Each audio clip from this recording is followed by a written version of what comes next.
Question number 7 का second part देखिए, क्या है? सब्ट्रैक्ट करना है। किसको सब्ट्रैक्ट करना है? The sum of -434 and -166 from the sum of 389 and -532। यानी कि घटाना है किसको? सम ऑफ इन दोनों के। इन दोनों को जोड़ने के बाद जो नंबर आए उसको घटाना है। किससे घटाना है? फ्रॉम इन दोनों को जोड़ने के बाद जो नंबर आए उससे। ठीक, क्लियर होगी? क्वेश्चन का मतलब समझ में आया? ये एक्सरसाइज नंबर 3C का है 6। ओके, तो क्योंकि आप क्वेश्चन समझ गए हैं तो क्वेश्चन को फिर से समझिए और सही से। सब्ट्रैक्ट द सम ऑफ, घटाओ किसको? सम ऑफ दिस एंड दिस।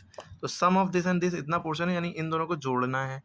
तो आपने क्या किया? सम किया इन दोनों का। सम माने जोड़ना, यानी कि जहाँ पे एंड लगा यहाँ प्लस लगा के इसको फर्दर सॉल्व किया। कैसे सॉल्व करते हैं?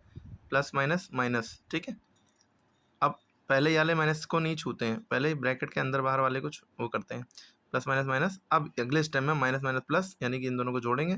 साइन माइनस का लग रहा है क्योंकि जो बड़ा नंबर होता है उसका साइन लग जाता है। ठीक, from the sum of this and this, फिर इन दोनों का सम, या जो सब the sum of this the sum of this, यानी दोनों में सम करना है।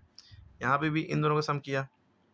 ठीक, plus minus minus, further solve करेंगे। माइनस का 142 आएगा, 43 आएगा। क्यों? क्योंकि ये बड़ा है 532, इसका साइन माइनस है इसलिए माइनस है। 389 का साइन प्लस है, यहाँ छुपा हुआ है। ठीक, तो अब हमें क्वेश्चन के अकॉर्डिंग क्या करना था? जब इनका सम हो जाए और इनका सम हो जाए, तो इनका जो सम आया जोड़ने पे जो आंसर आया है, सम माने जोड़ना, और जो इनका सम आया इसमें से इसको घटाना, क्योंकि फ्रॉम के बाद जो लिखा होता है, जो बात फ्रॉम के बाद लिखी है ये पहले लिखी जाएगी।